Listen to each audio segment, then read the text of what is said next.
La structure de la tefila, c'est-à-dire la Hamida, elle est ainsi. D'abord, il y a ce qu'on appelle le Shevach, des louanges adressées à Dieu. C'est comme ça qu'on vient devant Akadosh Baruch Hu. On commence par faire ses éloges. Baruch Ata Hashem, Magen Avraham, Ha'el, Hagadol, Hagibor, Ve'an-Nora, El Elyon, Gomel Hasadim Tovim. Ensuite, Ata Gibor, Le'olam Hashem, Mechayem et Imata, Rav Le'oshia, et ainsi de suite. Jusqu'à Mechayem Etim. Ensuite, Ata Kadosh, Veshimcha Kadosh, Baruch Ata Hashem, Ha'el HaKadosh. Tout cela, ce sont des louanges. Ensuite, depuis Atachonen jusqu'à Shema Kolenu, on a 13 demandes. Des demandes diverses et variées par rapport à tous nos besoins dans la vie. Exactement. C'est là où on peut introduire nos demandes privées.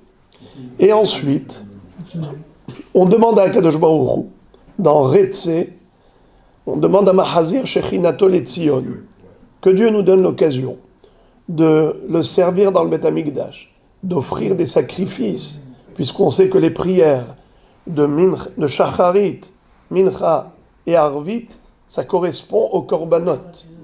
Les offrandes qui étaient sacrifiées dans le Misbeach ont commencé le matin avec ce qu'on appelle l'holocauste quotidien du matin, Tamid Shel Shachar, et ensuite après-midi, Rolat Tamid Shel Ben Arbaim. Et le soir, la nuit, on avait ce qu'on appelle les Evarim, Hekter Halavim ve Evarim, qui correspond à Arvit. Il y a également des korbanot qu'on appelle Keitz HaMizbeach, le dessert du Mizbeach. Pour pas que le Mizbeach reste en chômage technique, il fallait qu'il soit toujours en activité. Esh tamid tukad ala Mizbeach lotirbe. Le feu ne se teignait jamais sur le Mizbeach. Alors, nous avons, Baruch Hashem, des tfilotes, mais on demande à Dieu, permets-nous de faire la chose de manière authentique, pas seulement la prière qui est un substitut des korbanot, mais les korbanot elles-mêmes. Donc, Retse Hashem Elokenu, Be'amecha Israël, Velitfilatam She'eh, écoute nos prières, Ve'hashev ha'avoda, Lidvir Betecha, Ve'ishe Israël utfilatam, Me'era be'ahava tekabel be'ratson, Util ratson tamid, Avodat Israël Amecha. Et donc c'est pour ça qu'on dit Ve'ata berachamecha rabbim, Tarpotz banu ve'tirtzenu, Ve'tehezena einenu, Ve'shubcha letzion berachamim, Baruch ata Hashem ha'machazir shechinato letzion. Après toutes ces demandes, alors on dit merci. Merci pour tout. Modim anachnu lecha. Modim anachnu lach Hashem loken. Nodeh lecha. Unsaper teilatecha. Al hayenu hamesurim biyadecha. Ve'al nishmotenu hapekudot lach. Ve'al nisecha shebechol yom imanu. Ve'al nifleotecha betovotecha shebechol et. Hashem, tu n'arrêtes pas une seconde de nous combler de bonheur à l'infini, des bienfaits permanents, des miracles permanents. Nisecha venifleotecha vetovotecha shebechol yom imanu. En effet, c'est comme ça que normalement, on aurait dû clôturer la Hamida. Or, c'est pas comme ça qu'on termine. Encore une fois, on demande à Dieu Sim Shalom, Tova, Ubracha, Haim, Chen, Vachesed, Tzedaka, Verahamim, Haleinu, Val Kol Israël. Ubarechenu Avinu, Kullanu Keran. Et encore une fois, on demande. Et on demande. Mais on vient de terminer les demandes. On a abouti au remerciement. Alors, pourquoi demander encore une fois? Louange, demande, remerciement. Et encore une fois des demandes. Et on termine avec les demandes. Bon, Rabotai, dans cette paracha de Vayetse, qu'on vient de lire Shabbat dernier, on voit une différence entre Rachel et Léa. Rachel a beaucoup prié pour avoir des enfants.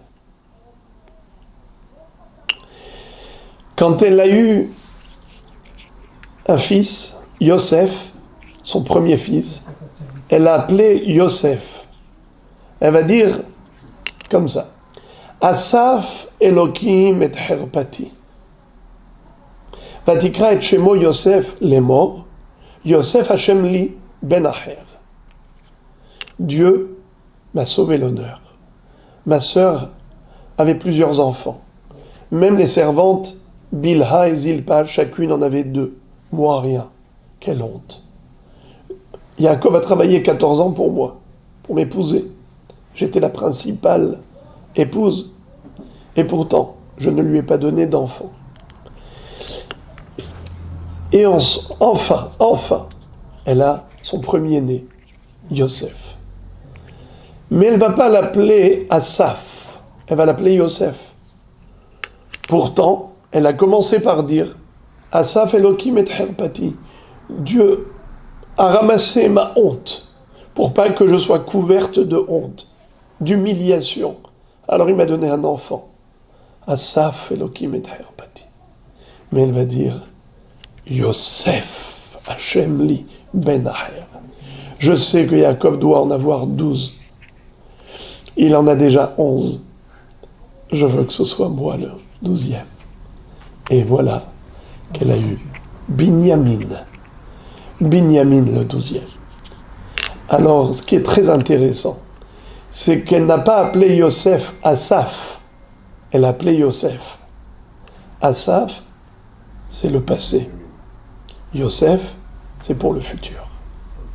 Vous savez que Léa, quand elle a eu 4 enfants, Réhouven, Shimon, Lévi, Yehuda, pourquoi le 4e elle a appelé Yehuda? Elle a dit Apam Odet Hashem. Cette fois-ci, je vais dire merci Hashem. Il m'a donné plus que ce qu'il n'en faut. Normalement, il aurait dû avoir 12 tribus, 12 fils. Il a 4 épouses. Eh bien, un partage équitable, 3 pour chacune. Moi, j'en ai déjà 4. Elle va dire Apam Odet Hashem. Toda Rabba. En disant Toda Rabba, vous savez qu'est-ce qui est écrit juste après? Vata'amod miledet. Plus d'enfants. Elle en a eu 4, et ensuite stérilité éphémère. Elle va en avoir 2 autres. Vous savez quand? Bien plus tard. Lorsqu'elle aura fait comme Rachel. Vous savez que Rachel a dit à Yaakov, pour que je puisse avoir un mérite d'avoir des enfants, prends ma servante. Comme Sarah, qui a eu un fils, parce qu'elle a donné sa servante Agar à Abraham, moi aussi je te donne ma servante Bilha, eh bien, Ibane Gamanochi Mimena. Moi aussi je vais me construire, moi aussi j'aurai des enfants grâce à ce sacrifice. Je te donne ma servante. Eh bien, Léa fait pareil. Elle a donné sa servante Zilpa à Yaakov. Suite à quoi, elle a eu encore 2 enfants. Lesquels? Qui peut me rappeler? Issachar, bravo. Issachar et Zevulun. Très bien.